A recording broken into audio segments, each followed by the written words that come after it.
Hey, Steve Gamache here with another Chef Knives to Go quick look product review. And what we have this time is a very interesting knife. This is the Jikko Shidogami or white number 2 Gyuto 210 millimeter knife. The construction on this is 3 layers. So in the center, you've got the hard core cutting steel, which is the what's known as Shidogami or white paper number 2 reactive high carbon steel. Heat treat's not specified, but I would say it's usually typically around 61, 62 Rockwell for this style steel. The construction, as I said, has 3 layers. So on either side of that hard reactive core steel, you've got a soft iron reactive cladding. So this is an all reactive blade, cladding and core. The cladding does wrap over the top, and they've got a nicely polished spine on these, so these are very nicely done. The weight and dimensions will vary a little bit from knife to knife, but this particular one is 176 grams or 6.2 ounces. Edge length is right about 200 millimeters or 7.9 inches, and the overall length is about 13.6 or a little under 350 millimeters with the handle. These are fairly I shouldn't say fairly, they're pretty darn stiff, and they're fairly thick on the spine all the way down. There's not a lot of taper to them, distal taper, and the tip has a fair amount of meat behind it. That's their style. So I measured about 3.1 millimeters coming out of the handle above the heel, and then about 3.1 as well halfway down. But you'll notice we don't lose too much in the way of spine thickness, and it does thin up a bit towards the tip with the grind, but it's not a super skinny tip. It's just the style of the smith. And then if we look at the grind on these, they do thin up a fair amount towards the very edge, but you know, they retain a lot of meat down there because they've got a lot of thickness to work with. So they've got a nice grind on them coming down, kind of a continuous grind, not a sharp cladding line. I shouldn't say cladding, grind line like a shoulder, but just kind of a gentle taper down towards the edge. The blade height is about 48.6, so plenty of blade height on these. And you can see they've got a fairly wide neck, so that still gives you plenty of clearance for a pinch grip with the cutting board. The handle is a D-shaped, right-hand oriented, basic hoe wood with buffalo horn ferrule. And they've done a pretty nice job sealing that tang up in there in the handle install. So it's a fairly, again, wide neck on these, but the handle is about the same width, so you've got a nice flow into that, and it's real easy for a pinch grip. Balance point with that light handle is going to be pretty far forward. So there's your balance point.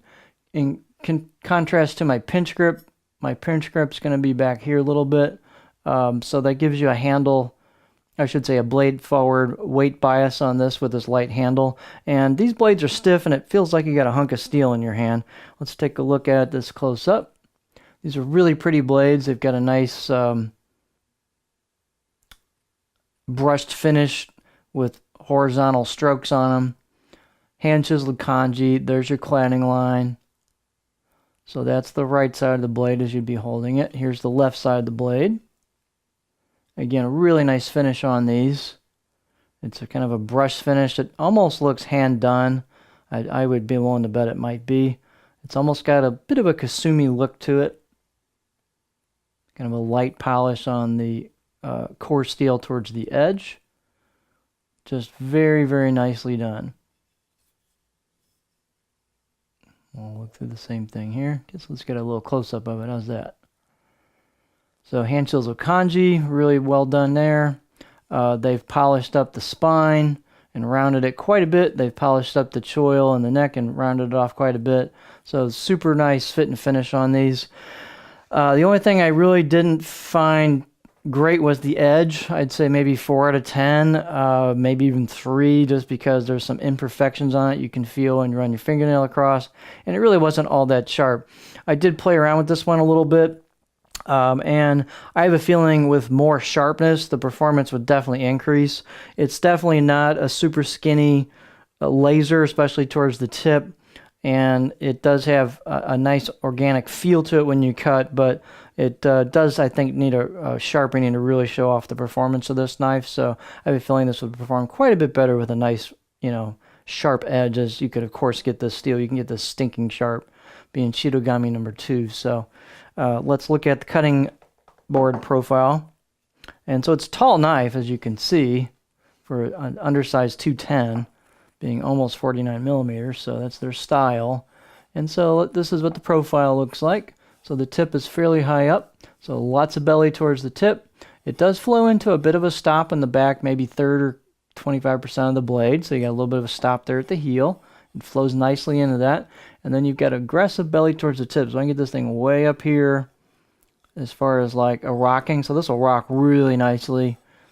And then you've got the back half or so of the blade for a gentle belly, and then some flattish area towards the heel. So it should accommodate profiles should accommodate a variety of cutting styles, but it's just a very interesting blade, and really nice work, great finish work, nice attention to detail. So this is the Jikko Shitogami or white number 2 Gyuto 210 millimeter knife.